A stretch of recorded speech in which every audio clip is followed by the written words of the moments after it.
bilan to infinitive mavzularini tugatib, articles mavzusiga o'tdik, ya'ni an va z. Birinchi bo'lib an ustiga ishlaymiz.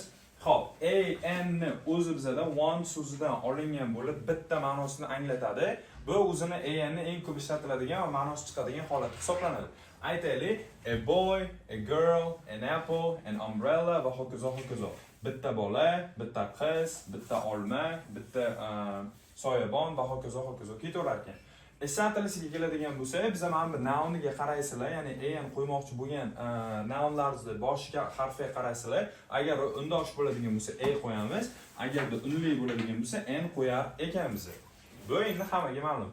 Endi bittagina exception, ya'ni istisno holat bor ekan, biz buni o'qilishiga qarayotganmiz. Mana bularga yozilishiga qarayotganmiz, o'qilishiga qaraymiz. Misol uchun, an hour, 1 soat, an honest person, rostgo'y odam.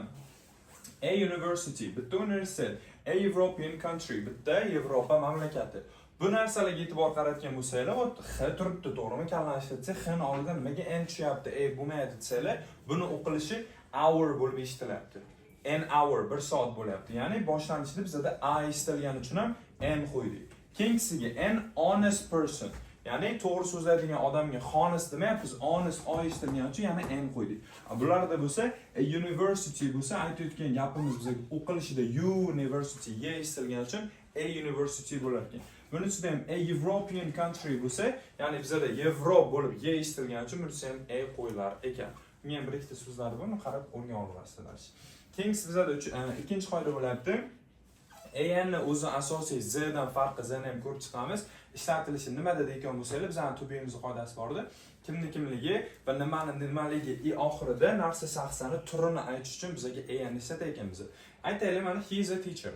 U o'qituvchi. He is a teacher deydigan bo'lsanglar, uni shaxsini, kimligini aytish uchun an ishlatyapmiz. Keyingisi Jack is a cat. Jack bu bitta mushuk deyapmiz. Jackni, ya'ni mushukligini, nimaligini aytish uchun an ishlatdik. Keyingisi Hawaii is a popular island. Gavayi deyapmiz, bu bizda mashhur orol. Ko'p orollarimiz bor, lekin mashhur orollar turidan bizga deb aytyapmiz Gavayini. Qanaqa orol degan bo'lsa, u mashhur orolning turini aytyapmiz. Keyingisi 3-qoida bo'lyapti. Bizga an ni o'zi noaniqlikda ko'pincha beradi, sizga solishtiradigan bo'lsa, shuning uchun ham bizga an ni ko'pligiga o'tgani, ya'ni uni akasini som deb aytsak bo'ladi. Mana ko'ryapmiz, bir nechta yoki biroz deb aytayotgan paytda an ni plural shaklda, ya'ni ko'pligiga o'taydi. Aytaylik, bir nechta bolalar o'ynayotibdi desa, aniqini bilmaymiz. Bizga noaniqni eshitalik. Xuddi o'shanga o'xshash somda gapirganmiz. Misol uchun, there are some children playing in the garden. Bir nechta o'ynayotgan bolalar bor bog'ning ichida. Aniqini bilmaymiz nechtaligini, bizga noaniqni eshitalik, lekin bir nechta turibdi. Keyingisi some parents struggle to feed their kids. Ba'zi ota-onalar, ya'ni dunyoda deyapmiz, aniqini bilmaymiz, nechta ota-ona, qaysi ota-ona noaniq bo'lyapti. Ba'zi ota-onalar struggle to feed their kids. Qiynalishadi bolalarini ovqatlantirishga bo'ladi. Nice. Bizda ikkinchi artiklimiz z bo'lyapti. Boyna ni ko'rdik. Z ni bizga endi tarjimasi o'zbek tilida o'sha bo'lib chiqadi. O'sha va aniq narsalarga nisbatan ishlatiladi. Birinchi qoidasi bizga z ni ishlatilishi, birinchi gap va ikkinchi gap bor deb hisoblaylik. Birinchi gaplaringizda an yoki som yoki boshqa narsalarni qo'yasizlar, hokazolarni. Ikkinchi gaplaringizda bo'lsa, z ni o'zini qo'yishimiz kerak ekan. Endi bu narsa sizlarni nima uchun deyotgan bo'lsanglar, misolga ko'rib chiqamiz. A woman came up to me, bitta ayol menga yurib keldi, and the woman was scared. Va o'sha ayol qo'rqib ketgan edi. Bu narsani endi biz o'zbek tiliga solishtirsak bo'ladi. Biz birinchi gapni o'zidan birdaniga z qo'yadigan bo'lsak, g'alati tarjima chiqadi. Chunki ishda jim bo'lib turgan joyimizga birdaniga o'sha ayol qo'rqib ketganini deymiz, o'sha ayol yurib keldi. Qaysi ayol haqida gap ketayotganini bilmaymiz. Shuning uchun ham birinchi gapda aytiladi, xo'p, a woman noma'lum bitta ayol yurib keldi. Aniq bo'ldi qaysi ayol haqida gap ketayotganini, o'sha ayol qo'rqib ketgandi bo'lyapti.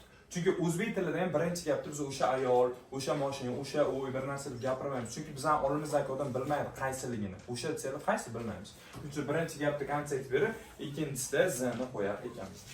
Ikkinchi qoidasi bo'lyapti specific things or situations. Specific degani juda ham aniq degani. Juda ham aniq bo'lgan holatlar yoki narsalarga nisbatan z-ni ishlatyapmiz. Bizda o'zi ikkita holat bor. General bor, specific bor. General bo'lsa umumiy ma'noda har qanaqa narsaga nisbatan, specific bo'lsa aniq narsalarga nisbatan bo'ladi. Aytaylik, buy some bread from a store. Bizga buyruq beryaptilar, aytaylik, uydagilar boda magazindan non olib kelyapti.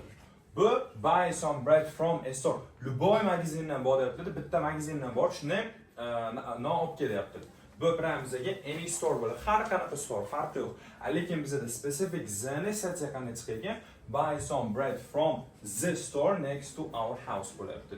Ya'ni bizani uyimizni yonidagi magazindan borib non olib ketsa, bu juda ham specific, aniq qilib ko'rsatilgan qaysi magazinligi. O'sha magazin bo'lib chiqadi. Chunki bizda kontekst bor. Qaysi magazinligini bilamiz. Har qanaqa emas, store bo'lmayapti. Bu prям bizga qanaqa storeligi aniq bo'lib turibdi. Uyimiz yonidagi store. Keyingi misolga aytaylik. Sit on a chair. Bu любой stolga o'tir, farqi yo'q, general bo'lyapti. Lekin sit on the chair that isn't dirty, ya'ni kir bo'lmagan stolga borib o'tir deydigan bo'lsa, bu bizga spesifik holat bo'lar ekan, ya'ni aniq qilib aytyapmiz qanaqa stolga o'tir. Xo'p, bizda 3 va 4 qoidalarimiz bo'lyapti. Birinchi bo'lib the wall, devor, the floor, pole, the ceiling, patolog. Sizlar yozib qo'yinglar, sizlar bilmasanglar. Ceiling bo'lsa patolog degan. The roof, tom, the light, svet, the door, eshik, the carpet. Gilam bo'lyapti. Mana shu so'zlar kelgan paytda biz zani ishlatar ekanmiz. Chunki nima uchun deydigan bo'lsanglar, zani boyni ham aytib o'tdim, bizga asosiy qoidasi bu aniqlik kiritishdir. Narsani aytishdan turib o'zim bormoq qilaman. Zani asosiy ishlatiladigan qoidasi bu bizda aniqlik kiritishida, ya'ni bitta narsa haqida aniqmi bizga, o'sha narsada z ishlataysiz. Endi buni ozgina analiz qilib qaraydigan bo'lsak, misol uchun there is a picture on the wall. Devorda bitta rasm bor. Shu joyga nima uchun birinchi qoidada aytdik, kontekst berish kerak dedi. Ikkinchi qoidada ham xuddi shu narsa, kontekst berish kerak, birinchi gap bilan tushuntirib, aniqlashtira olish kerak. Xo'p, bu yerda nima uchun aniqlashtirmasdan turib birdaniga the wall deyapti. Shu narsaga aytadigan bo'lsanglar, bu xonani ichida allaqachon qaysi devor haqida gap ketayotganini ikkita gaplashib turgan odam biladi. Bizga kontekst berib, shu xonani ichida bitta devor bor, o'sha devorning ustida rasm turibdi deb o'tirish shart emas. Gaplashayotgan odamning o'zi biladi allaqachon qaysi devor haqida gap ketayotganini. Keyingisi, the light is on. Svet yongan. The light bo'lyapti, aytib o'tirish shart emas. Xonani yoritish uchun bizga o'sha svet qo'yilgan va o'sha svet yonib turibdi deyish shart emas. Birdaniga the light is on. Mana ham siz ham gaplashayotgan odam allaqachon qaysi svet haqida gap ketayotganini bilamiz. Keyingisi, the carpet is dirty. Gilam rasvo. Xonani ichiga, poliga gilam yotqizilgan, mudir shart emas. Qaysi gilam haqida gap ketayotganini bilamiz. The carpet is dirty bo'lyapti. Keyingi holat bizga shunga o'xshashroq. Go to the station, go to the airport, go to the dentist, go to the bank va hokazo holatlarda bo'lganda ham biz the station, the airport, the dentist deb qo'yib ketganmiz.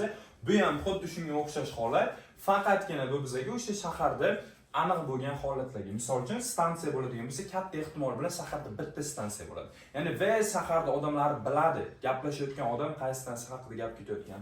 Aeroport bo'lsa, undan ham spesifik, undan ham aniqroq bo'lyapti. Gaplashayotgan odamlar bitta aeroport bo'ladi, katta ehtimol bilan shaharda qaysiligini biladi. Lekin ikkita uchta aeroport bo'layotgan bo'lsa, endi o'sha joyga otini aytib chaqirasiz, qaysi aeroportligiga. Keyingisi, dentist bo'ladigan bo'lsa, har bitta oilaning o'zini shaxsiy dentisti bo'ladi. Biz dentistga boryapmiz desa, we are going to the dentist deyotgan payt bilamiz allaqachon qaysi dentistga borayotganini. Va the bank bo'lsa, endi bank so'ziga ham ko'pincha ishlatilar ekan. Misolga aytaylik, I went to the station to catch a train bo'ladi. Men o'sha stansiyaga bordim, poyezdga chiqib olish uchun. Qaysi stansiyaga borganini hamma shahar odamlar biladi, shuning uchun the station bo'lyapti. Keyingisi, she arrived here. She arrived at the airport at 7 p.m. O aeroportga soat 7 da yetib keldi. Mana bu aeroport o'zi shaharda bitta, hamma biladi qaysi aeroportgaligini. The airport bo'ladi. Keyingisi, they went to the dentist. Ular o'sha anavga borishdi, shifokoriga borishdi. The dentist bo'lyapti, chunki har bitta oilaning o'zini shaxsiy dentist shifokori bor.